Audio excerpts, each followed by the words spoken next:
하나님께서 그리스도 예수님을 통해서 죄인된 우리를 거룩하신 하나님과 화목하게 만들어 주셨을 뿐만 아니라 이제 우리에게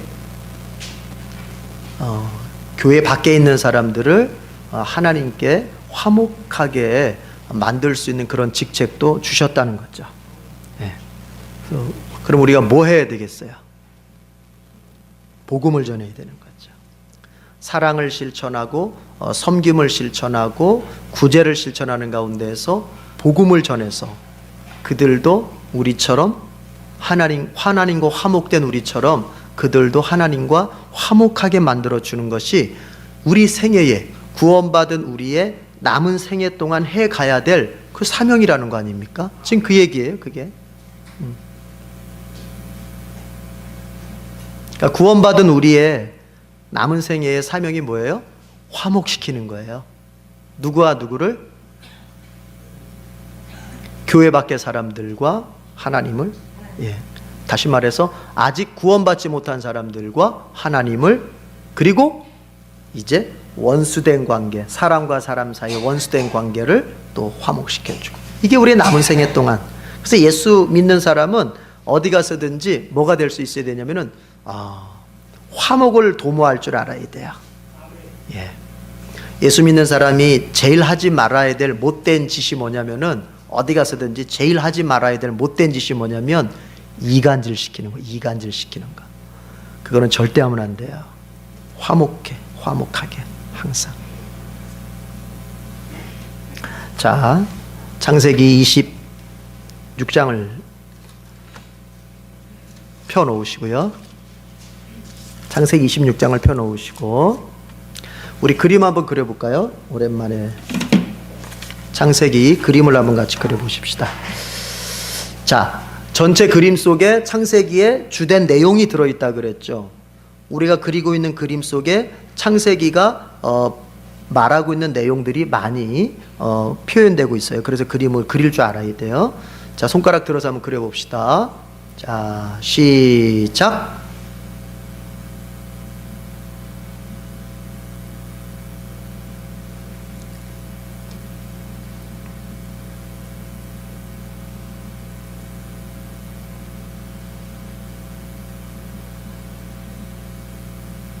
네, 잘하셨습니다. 자, 그 그림에다가 이제 우리 장 위치 시켜 보십시다.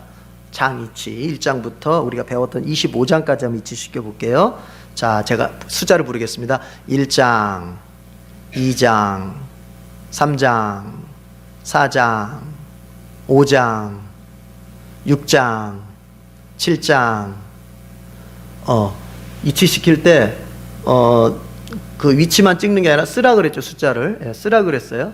그리고 5자 쓰면 5장 하면 5자를 쓰라 그랬어요. 그 위치에다 5 이렇게 쓰세요. 그래야 연습하는 거예요. 다시. 자, 6장부터 하겠습니다. 6장, 7장, 8장, 9장, 10장, 맨 밑에죠. 자, 11장, 12장 올라가, 12-1장 옆으로 가서 12-2장, 13장, 14장, 자, 들어가죠. 15장, 16장, 17장, 18장, 19장, 20장, 21장, 21장은 따로 나와 있죠. 22장, 23장으로 아브라함은 끝나죠. 자, 24장, 그리고 25장. 이거 지금 한 2주 우리가 안 그려봤는데 수요일 날 손이 많이 무뎌지셨네요. 안 그려본 2주 동안 많이 무뎌졌어요. 이게 잘 그리셨었는데 뭐 여전히 잘 하시는 분들도 있고요. 좋습니다. 자, 그럼 우리 이제 그 숫자에다가 우리 제목 한번 입혀 보십시다. 이 제목. 자, 1장부터. 자, 다시 한번 1장 쓰고 거기다가 이제 제목 써보는 거예요. 자, 1장, 2장, 3장, 4장, 5장, 자, 이제 노아왕수 들어가죠. 6장, 7장, 8장, 9장, 10장. 노아 얘기 끝났죠. 이제 11장. 자, 올라갑니다. 12-1장, 12-2장,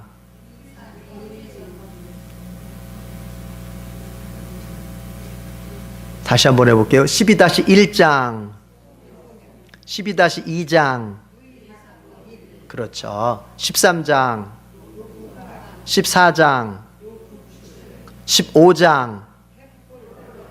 그래서 횃불 언약 제일 중요하다 그랬죠. 그래서 맨 꼭대기에다 올려놓는 거예요. 다시 맨 꼭대기에다 제일 중요하니까.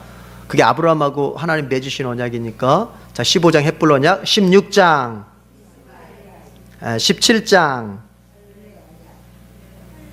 자신이 없네요. 17장. 언약을 잘 알아야 돼요. 18장, 19장. 잘했습니다. 거기서 소가 뭐죠?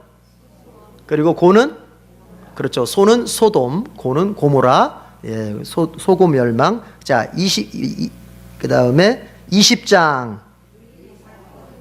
그죠. 누이 사건 2, 누이 사건 두 번째죠. 그 다음에 21장. 누가 출세한 거죠? 이삭. 22장. 예, 그리고 23장. 그리고 24장. 누가 결혼한 거죠? 그렇죠. 그리고 25장. 그 쌍둥이가 누구예요? 에서와 야곱. 형, 동생 이렇게 외우세요. 에서와 야곱. 그렇게 외우죠.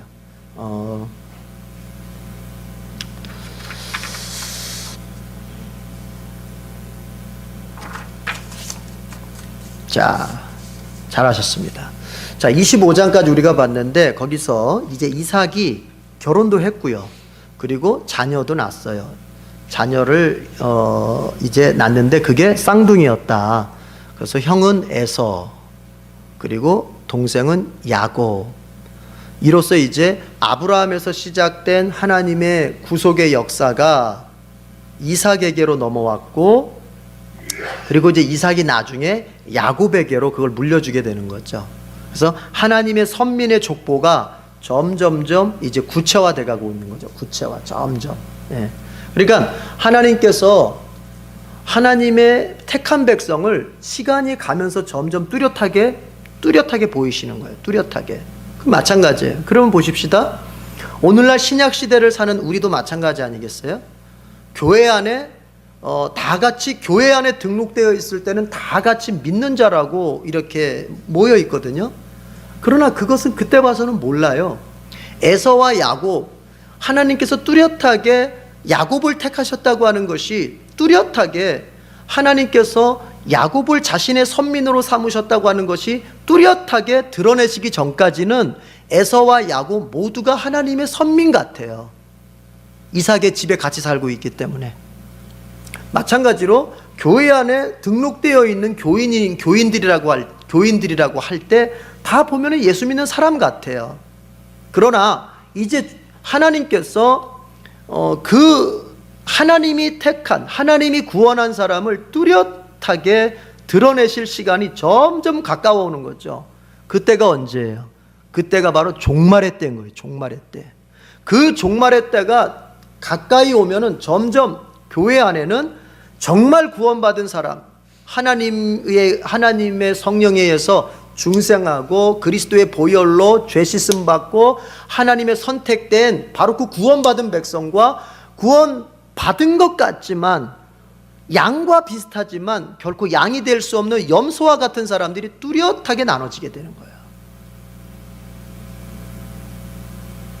시간이 갈수록 하나님의 선민과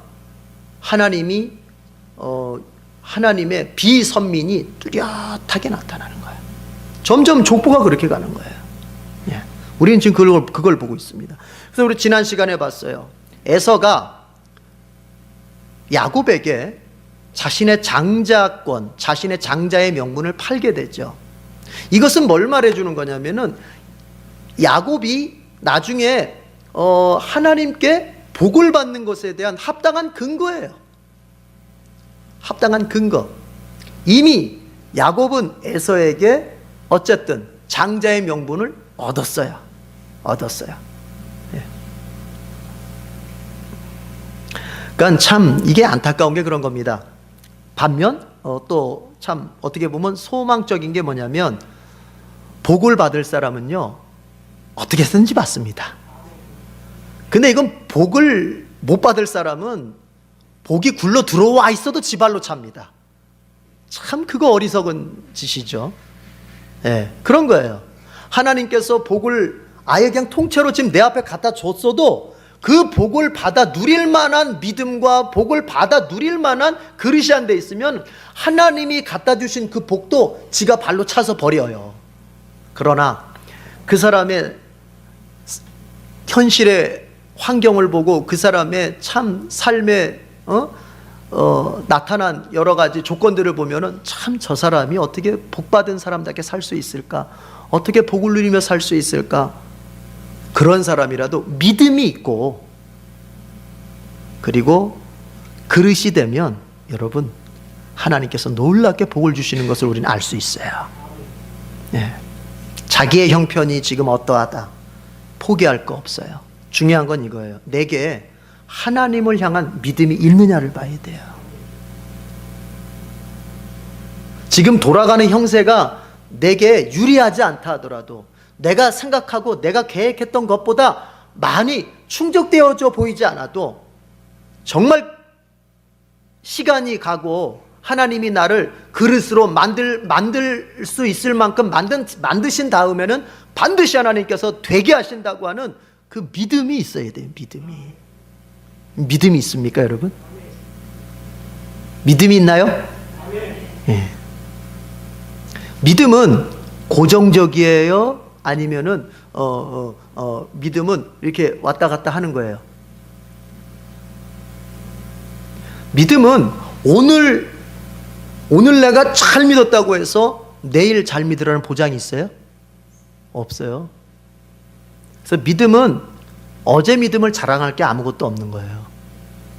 절대로 그럴 게 없는 거예요. 내가 왕년에 어떻게 믿고 어떻게 헌신하고 어떻게 했다는 그것은 그때 일로 딱 잊어버려야 되는 거예요. 중요한 건 오늘 나에게 믿음이 있느냐예요.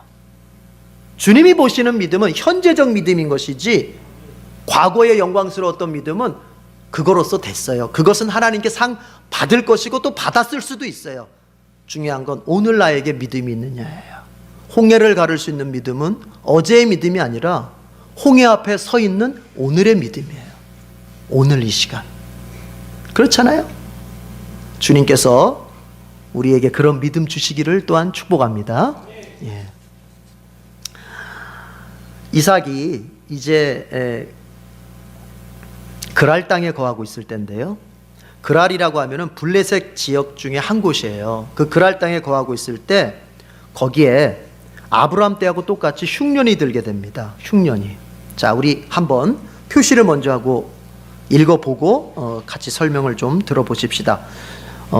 창세기 26장 6절 7절 지도 표시하겠습니다. 6절 7절 지도 표시하겠습니다.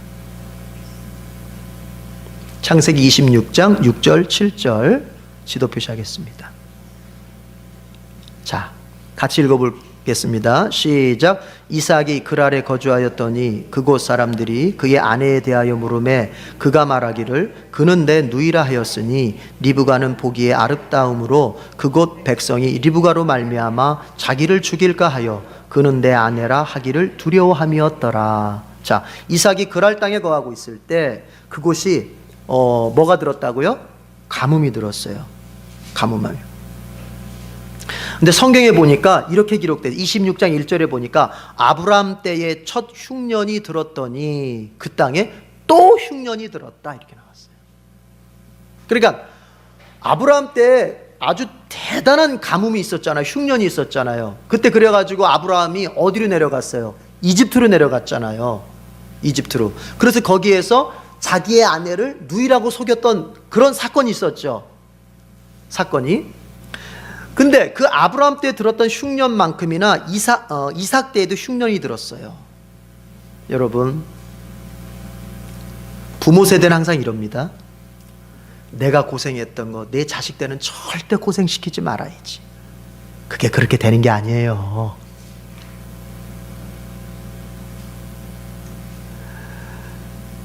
내가 이렇게 인생 살면서 힘겨웠는데 내 자식한테는 절대로 이런 고통 주지 안 당하게끔 내가 다 만들어 놓고 가야지.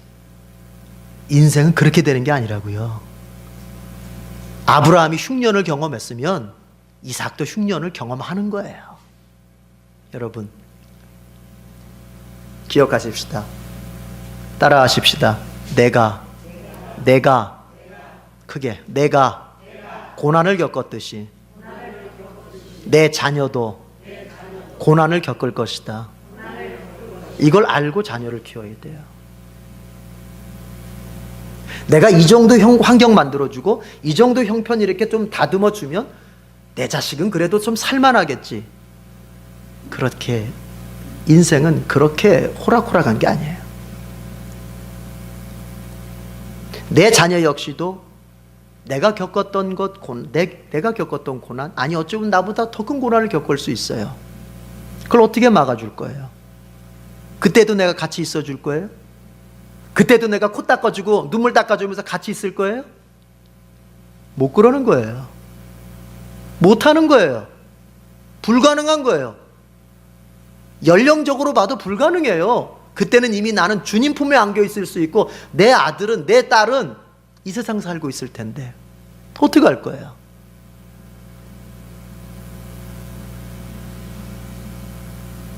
믿음을 물려주면 됩니다. 뭐라고요? 믿음을 물려주면 됩니다. 근데 사람들은 자꾸 믿음 대신 돈을 물려주려고 들어요. 믿음 대신 교육이라고 하는 어떤 지식이라고 하는 그걸 물려주려고 들어요.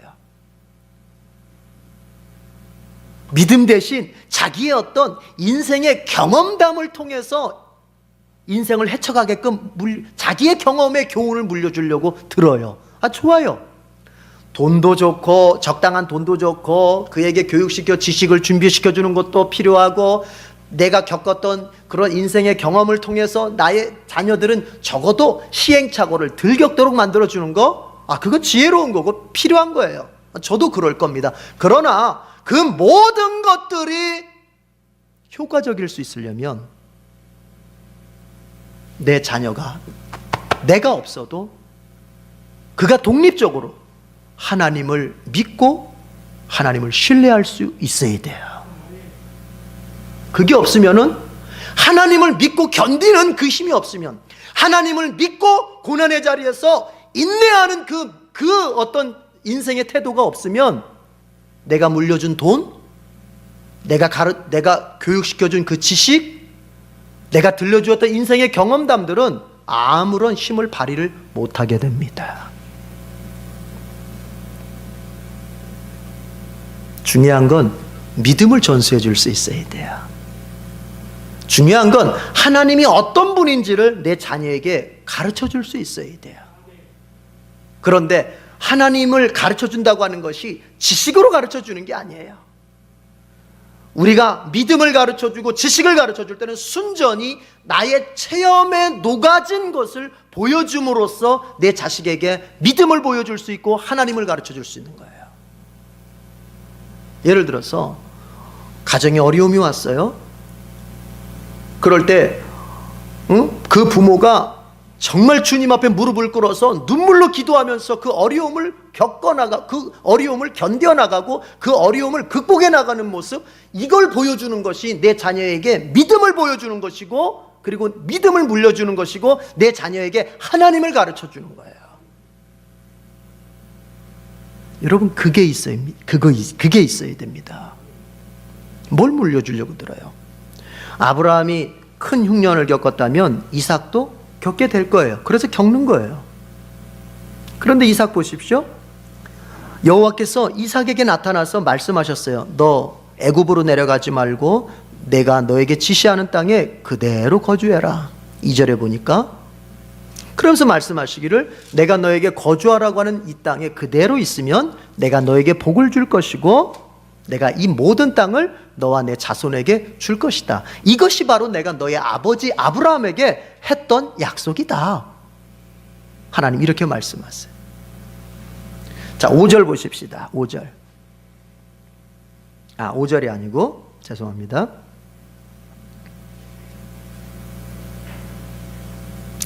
6절을 다시 한번 읽어보겠습니다. 6절 다 같이 시작. 이삭이 그랄에 거주하였더니. 자, 어떻게 했어요? 이삭이 하나님의 말씀대로 이집트로 안 내려가고 애굽으로 안 내려가고 그랄 땅에 그대로 거주했어요. 아브라함은 내려갔었잖아요. 근데 이삭은 그랄에 그대로 있었어요. 말씀에 순종한 거예요, 안 한 거예요? 순종한 거예요. 그러니까 이삭에게 믿음이 있던 거예요. 이러면 되는 거예요. 이러면 지금 아브라함이 없어도, 그 육신의 아버지 아브라함이 지금 이삭 옆에 없어도 이삭은 벌써 누구를 알았어요? 하나님을 알았고 하나님의 음성을 들을 줄 알았고 그 하나님의 음성을 믿을 줄 알았고 그리고 그 음성을 따라서 행동할 줄 알았던 거예요. 여러분, 이러면 되는 겁니다. 이 믿음의 전수가 일어나야 돼요. 여러분이 여러분의 가문을 바라볼 때 이렇게 봐야 됩니다. 내 가문에 돈이 많다, 그래서 걱정할 게 없다. 내 가문에 내 자녀들은 공부도 많이 해서 능력이 많아서 걱정할 거 없다.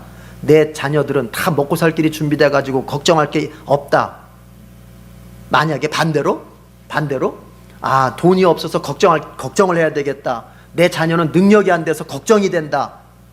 그러니까 즉 무슨 말이냐면 내 가문을 보면서 내가 걱정이 된다 안 된다, 이걸 기준을 갖다가 뭐로 잡아야 되냐면은 돈, 지식, 이런 것들, 능력, 이런 것들이 아니라 우리 가문에는 믿음의 전수가 잘 일어나고 있는지 없는지를 두고서 걱정을 하느냐 안 하느냐를 결정해야 돼요.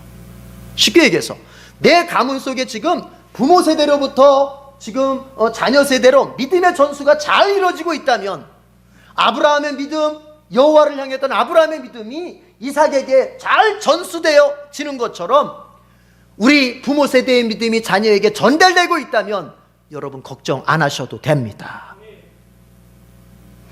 그러나 만약 그게 잘 안 되고 있다면, 다른 조건은 다 갖췄어도 그게 안 되고 있다면 이건 걱정을 크게 해야 됩니다. 그리고 주님 앞에 정말 내가 하늘나라 가기 전까지 눈물로 기도해야 됩니다. 내 자녀에게 믿음의 전수가 일어나게 해달라고.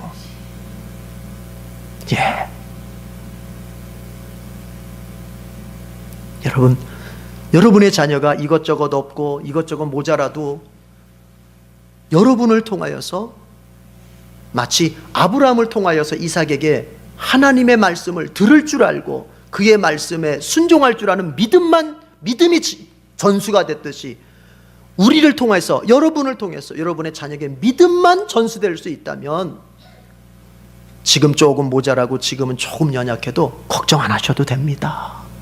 하나님이 책임지십니다. 여러분의 자녀들 하나님이 책임져 주시기를 축복합니다. 자, 그런데요, 보면요, 제가 아까 뭐라 그랬어요? 믿음은 불변이에요? 아니면 변화가 있어요? 있다 그랬잖아요. 그냥 어제까지는 그냥 뜨겁던 믿음도 오늘 갑자기 내가 확 약해질 수도 있잖아요. 제가 극단적으로 표현했지만, 그렇죠? 처음에 교회 나왔을 때, 처음에 예수 믿을 때는 정말 막 뜨겁게 믿었던, 할렐루야 하면서 믿었지만 시간이 점점 가면서 예수 믿는 것이 그냥 하나의 습관처럼, 소위 말하는 매너리즘에 이렇게 빠질 수 있게 되잖아요. 변해요. 고정이 아니에요. 한 번 뜨겁게 믿었다고 해서 그것이 계속 뜨겁게 믿게 되지 않아요.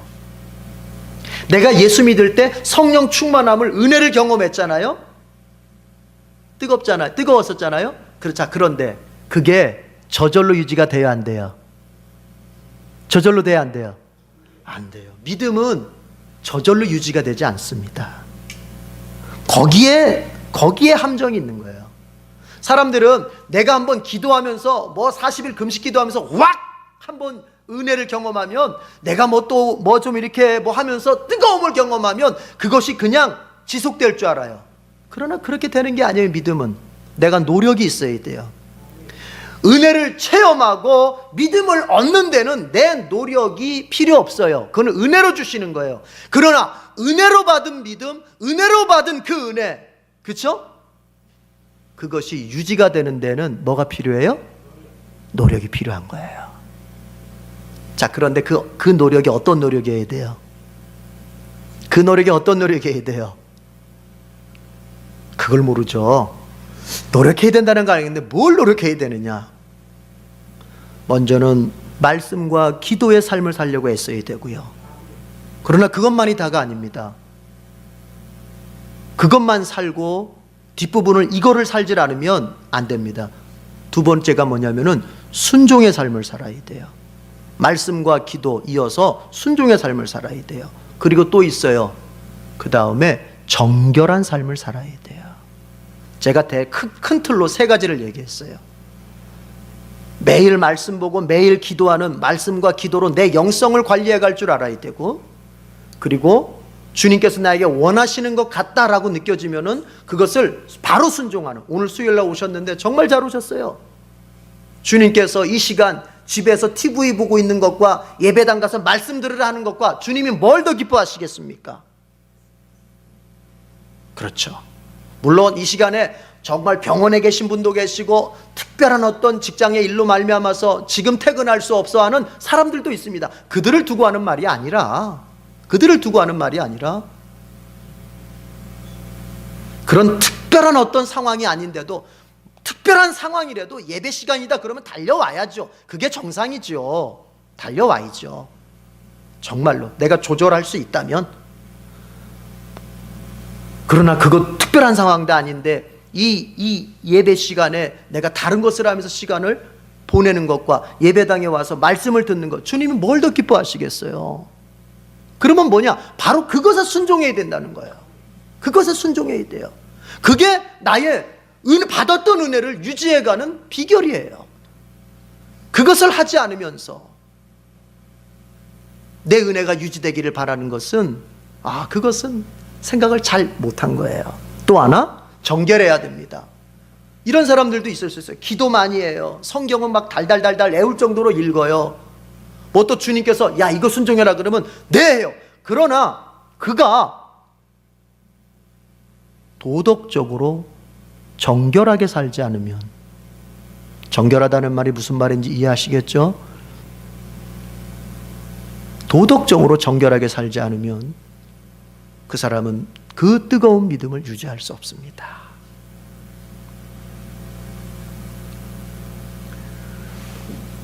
하나님이 주시는 그 은혜를 유지하는 그릇은 뭐냐면은 우리의 인격입니다. 우리의 인격이에요. 신앙과 인격을 별개로 생각하는 사람들도 있는데 그것은 기독교 신앙을 완전히 잘못 이해한 거예요. 주님께서 우리에게 구원을 주시고 우리에게 은혜를 주실 때는 우리의 인격을 보시지 않습니다. 우리의 인격이 선하고 우리의 인격이 받을 만해서 우리에게 구원을 주시고 은혜를 주시는 게 분명히 아닙니다. 맞죠? 그러나 그것은 출발점이에요. 구원의 출발점이에요. 우리의 구원의 출발은 전적으로 하나님이 그냥 무조건적으로 우리를 사랑하시기 때문에 은혜로 부어주시는 거예요. 그러나 받은 바 그 은혜, 구원의 은혜, 십자가의 그 은총을 통해서 우리의 속죄를 이루시고 그 이루신 속죄를 우리에게 부어주시며 하나님 자녀 삼아주신 그 은혜, 그것은 우리의 인격과는 전혀 하등의 관계없이 우리에게 무조건적으로 주신 거 맞아요. 그러나 구원받은 이후부터는 달라요. 우리가 구원받은 이후, 즉 하나님의 자녀가 된 이후부터는 하나님이 우리의 인격을 건드리시기 시작합니다. 사람들이 거기서 헷갈려요. 목사들도 헷갈려요. 그래서 교회가, 목사가 인격, 윤리, 도덕 이런 것들을 관리하도록 설교하면 그것은 마치 율법주의적 설교 같고 그것은 은혜가 떨어진 설교처럼 생각을 해요. 그저 그냥 가슴에 그냥 불만 뜨겁게 부펴달라고 하는 그런 식의 그런 요구들만 해요. 여러분, 그러나 하나님은 어떤 분이신가? 이 사람을 하나님 자녀 만드신 다음에는 그때부터는 뭘 건드리신다고요? 인격. 인격이란 말이 좀 어렵습니까? 그 사람의 생활 태도를 건드리시는 거예요. 생활 태도. 너 오늘 어떻게 살았니? 너 한번 네 가슴에 손을 얹고 생각해봐. 네가 머물렀던 자리가 구원받은 사람으로서 합당한 자리였느냐? 오늘 네 입에서 나왔던 모든 단어들이, 말들이 구원받은 사람으로서 합당한 언어들이었느냐? 네 마음속에 한 1만 번도 더 이런 생각 저런 생각 들었을 텐데 그런 생각들이 과연 네가 하나님의 자녀 다음에 합당한 생각들이었느냐? 네가 먹고 마실 텐데 그 먹고 마시는 것들이 과연 하나님의 자녀에 어울리는 것들이었느냐?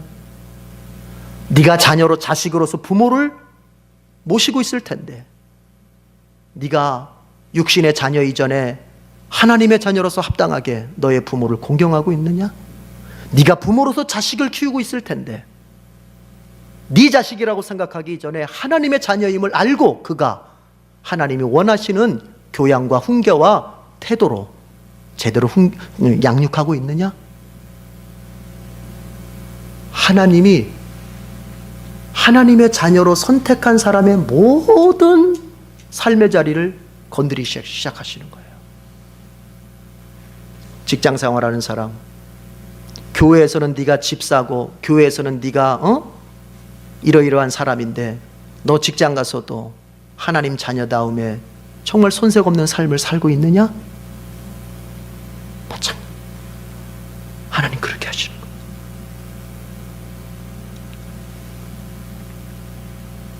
그래서 우리가 처음에 받았던 은혜를 유지하기 위해서는요, 내가 머무는 삶의 자리들에서 항상 도덕적으로 내가 정결해야 됩니다.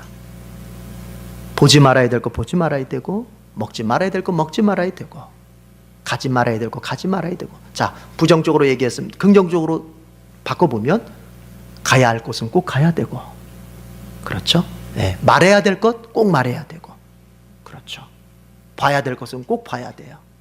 성경 꼭 봐야 되고, 사랑한다고 꼭 말해야 되고, 오늘처럼 예배당에 예배가 있을 때는 달려나와야 되는 거예요. 그게 유지하는 겁니다. 여러분 잊지 마세요. 은혜는 값없이 받지만 유지하는 데는 비용이 들어가는 겁니다. 우리의 노력의 비용이 들어가는 겁니다. 이거 잊으면 안 돼. 그래서 바울의 성경을 읽어보세요. 여러분 이 말 자주 나오잖아. 힘써라, 힘써라. 기도에 힘써라, 감사에 힘써라, 찬송에 힘써라, 힘써라. 여러분 힘쓰는 건 뭐예요? 노력이잖아요. 성경 중에 그 부분을, 신약 성경 중에 그 부분을 딱 잘라낸 사람들이 바로 누구냐? 그게 바로 우리 알잖아요. 세월호 사건의 장본인들인 그 유병원의 구원파들이에요. 신약 성경에서 그냥 공짜로 받는 거, 값없이 받는 것만 딱 편집해가지고, 자, 은혜, 구원, 천국, 영생, 값없이! 절반은 딱 잘라낸 거예요. 그 절반이 뭐냐? 힘써야 된다. 노력해야 된다. 내가 도덕적으로 나의 현실이, 나의 삶이 하나님 자녀답게 살기 위해서 힘써야 된다. 이 부분은 다 잘라낸 거예요. 혹시 우리의 성경이 그러지는 않는지요?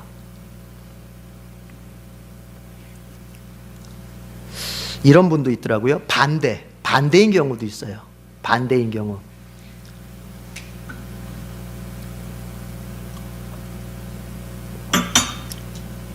그 반대는 어떤 경우냐면은, 내가 노력하는 거는 열심히 하려고 그래. 가장 최선을 다해서 하려고 그래. 그런데 주님이 나에게 은혜로 주시는 것을 몰라. 주님이 나에게 사랑으로 주시는 것에 대해서 믿음이 없어. 주님께서 나에게 무조건적으로 주시는 것에 대한 누림이 없어요. 누림이. 그러면 그 사람은 최선을 다하는 그것이 여러분 그 사람에게 긍정적으로 작용을 할까요? 부정적으로 작용할까요? 부정적으로 작용하는 거예요. 그 사람은 그 노력이 뭐냐? 율법주의적 노력이에요. 그래서 그 사람은 노력하면 노력할수록 은혜가 점점점 사라져 버려요. 그 사람은 애쓰면 애쓸수록, 그 사람은 기도하면 기도할수록 점점점 하나님의 사랑으로부터 더 멀어져요. 자꾸 이 마음속에 하나님에 대한 은근한 불만과 은근한 원망만 생겨나요. 왜 맨날 하나님은 나를 이렇게 괴롭게만 하실까? 왜 이렇게 하나님은 나를 매일 이렇게 무겁게만 하실까? 남들은 기도 안 해도 잘만 풀리고, 남들은 그냥 예배 가끔 빼먹어도 그냥 잘만 되던데, 왜 나는 모든 것에 대해서 하나님께 최선을 다하는데도 왜 이렇게 안 되는 것일까? 이 마음이, 근데 그걸 갖다가 드러내고는 못해요. 하나님이 벌 줄까 봐. 그런데 어때요? 마음 한켠은 은근히 그걸 가지고 사는 거예요. 그러니까 그 사람은 기도해도 기쁨이 없고, 찬송을 해도 기쁨이 없고, 하나님 앞에 예배 자리에 이렇게 나와 있어도 하나도 기쁨이 없어요. 그렇다면 그 노력은 뭔가가 잘못된 노력이에요. 그 노력은 율법주의적 노력이에요. 그 노력은 하나님의 은혜가 무엇인지를 모른 채 행하는 노력이에요. 그래서 순서가 있는 거예요. 순서가 어떤, 하나님이 나에게 그 무조건적으로 부어주시는 그 사랑 속에서 부어주시는 그 은혜를 내가 먼저 맛봐야 되고, 그리고 이제 그 은혜 너무 귀하다, 이 받은 은혜 너무 귀하다, 이거 잃어버리면 안 되겠다, 이 은혜 잊어버리면 나 끝장난다 하는 마음이 있기 때문에 막 노력해요. 그런데 그 노력이 하나도 이 마음속에 원망으로 작용하지 않아요. 이 귀한 걸 당연히 내가 유지하려면 이 정도 노력해야지. 어떻습니까? 나는 어디에 속합니까?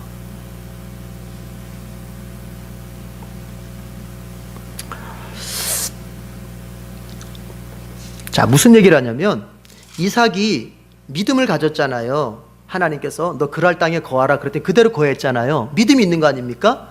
그런데 그 좋았던 믿음도요, 연약함을 드러내요. 어떻게? 이제 그랄 땅에 이게 지금 성경 보면은 바로 그 일이 일어난 것 같지만, 성경 우리가 좀 언어적으로 보면은 거기서 한 몇 년 이렇게 사는 거예요. 그래서 오랜 세월을 사는 거예요. 그랄 땅에 오랜 세월을 사는데 거기서 이제 시험을 딱 당하게 됩니다. 어떤 시험? 아버지가 당했던 시험이 있죠. 이제 그 이삭의 아내 리브가를 향해서 이 여자가 누구냐? 그러니까는 이삭이 뭐라고 말하냐면, 예, 내 누이입니다, 이렇게 얘기를 해요. 자기 아내인데 내 누이입니다. 그 이유가 뭐예요? 7절 아까 우리 읽었잖아요. 자, 다시 한번 읽어봅시다. 아까 읽은 지가 오래됐으니까 다시 한번 읽어보세요. 자, 이삭의 믿음이 어떻게 흔들리는지 7절 보세요. 확인해 보세요. 시작. 그곳 사람들이 그의 아내에 대하여 물음에 그가 말하기를 그는 내 누이라 하였으니 리브가는 보기 아랫다음으로 그곳 백성이 리브가로 말미암아 자기를 죽일까 하여 그는 내 아내라 하기를 두려워함이었더라. 두려워한 거예요. 그러니까 믿음은 여러분 콘크리트처럼 고정되어 있지 않아요. 어제 뜨거웠어도 오늘 식어질 수 있고, 어제 강했어도 오늘 약해질 수 있는 게 믿음이에요. 그러면 이 믿음이 늘 강해지기 위해서는 우리 아까 그래서 노력 얘기했잖아요. 노력을 해야 돼요. 애써야 돼요. 기도하고 말씀 보고 순종하고 내가 자꾸 정결하게 살려고 하고 그래야 돼요. 여러분, 우리의 믿음은 흔들리면서 점점 커가는 것입니다. 이런 자랑하면 안 됩니다. 나는 여태까지 믿음이 한 번도 안 흔들려 봤어. 나는 여태까지 믿음이 한 번도 약해져 본 적이 없어. 그게 무슨 자랑이라고. 그것은 아마도 그 사람이 믿음이 흔들려 본 적이 없고 믿음이 약해져 본 적이 없는 이유는 믿음으로 안 살아봤기 때문에 그런 거예요. 믿음으로 안 살아봤기 때문에. 자, 어떤 어려움이 딱 생겼어요. 믿음으로 살아보려고 할 때 그 믿음이 때로는 도전을 받고, 내가 정말 이 믿음만으로 될까? 이런 두려움도 경험을 할 때가 있는 거예요. 그런데 이 사람은 교회는 다니는데 어려움 딱 생기면은 은행에서 돈 찾아와. 돈으로 딱 메꾸고, 인간관계, 누가 전화해가지고, 좀 도와주세요. 예. 뭔가 믿음으로 해본 적이 없어요. 그냥 인간적인 조건으로 다 해봤어. 그래서 믿음이라고 하는 걸, 내 믿음이라고 하는 것을 테스트해 볼 경험이 한 번도 없었어요. 그래서 자기는 항상 믿음이 좋은 줄로 착각할 수도 있는 것입니다. 어떻습니까? 여러분의 믿음은 테스트를 받았나요? 여러분의 믿음이 테스트를 받을 정도로 여러분이 고난의 자리에 서본 적이 있습니까? 정말로 내가 믿음 있는 사람인가? 정말 나 하나님밖에 모르는 그런 믿음 있는 사람인가? 이것이 저울질 될 만한 그런 고난의 자리에, 그 벼랑 끝에 여러분 서본 적 있어요? 거기에 서보지 않았다면 내게 믿음이 있다 없다 감히 논하지 마세요.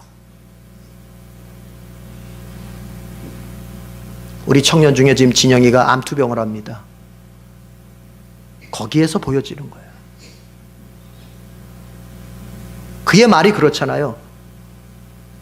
진영아, 목사님이나 전도사님은 네가 정말 그 치료의 과정 너무 고달플 텐데 그 전에 하나님께서 너를 먼저 고쳐주셨으면 참 좋겠다.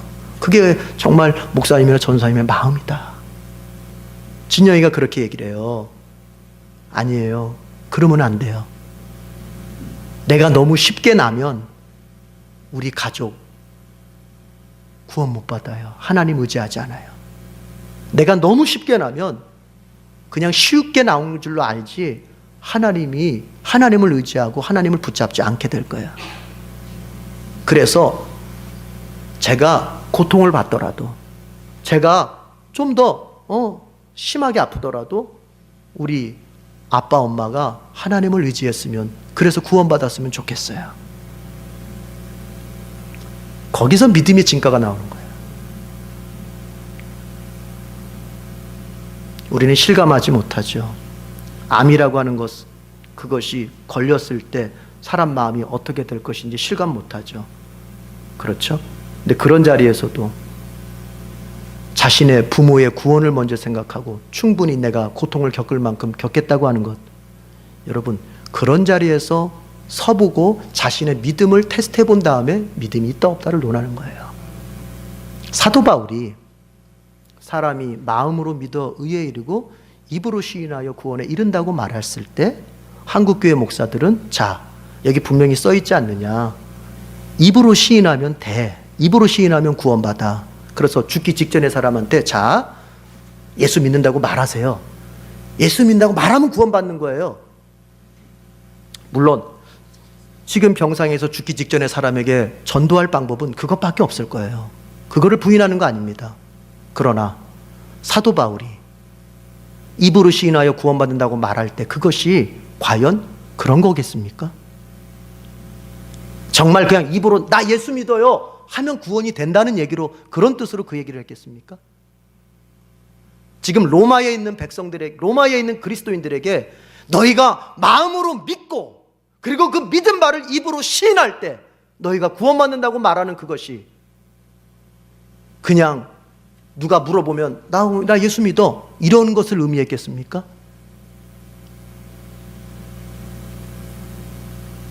로마에 있는 그리스도인들이 죽음의 자리에 내던져질 때 예수 믿는 것으로 판명이 나면은 생명을 잃을 수도 있을 때 너 그리스도인이야?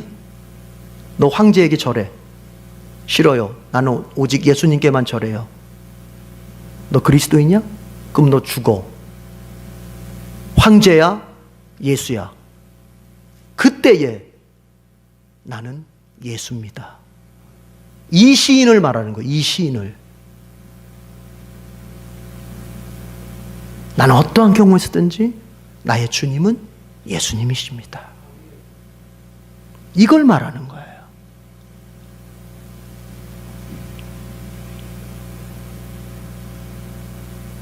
벼랑 끝에서 그리스도를 시인해보기 전까지는 감히 내가 그렇게 믿음이 있다 없다 그렇게 함부로 논하는 게 아니에요. 그리고 남의 믿음을 함부로 그렇게 평가하는 것도 아니고. 네. 자, 혹시 여러분이 지금 벼랑 끝에 서 있는 것 같은 그런 두려움의 자리가 여러분에게 있습니까? 여러분 어쩌면 그 자리가 정말 내 믿음을 테스트해 볼 자리예요. 그러라고 주님께서 나를 거기에 세우신 것일 수도 있어요. 정말 나는 그리스도를 입으로 시인하는 사람인가? 정말 내 안에는 성령이 계셔서 나를 중생시키셨고, 내가 지금 여기서 당장에 죽는다 할지라도 하나님께서 나를 천국으로 데려가실 것을 믿는 그 믿음이 정말 내게 있느냐, 그거를 테스트해 봐야 돼. 다니엘의 세 친구처럼 풀무불에 던져졌지만 하나님께서 우리를 이 풀무불에서 건져 주실 것을 믿습니다. 그러나 만약에 하나님께서 그렇게 아니하신다 할지라도, 그리 아니하실지라도 나는 오직 하나님께만 경배하겠습니다. 바벨론 황제 당신에게는 경배하지 않겠습니다. 바로 그 믿음이에요. 그 믿음. 그게 입으로 시인하는 거예요.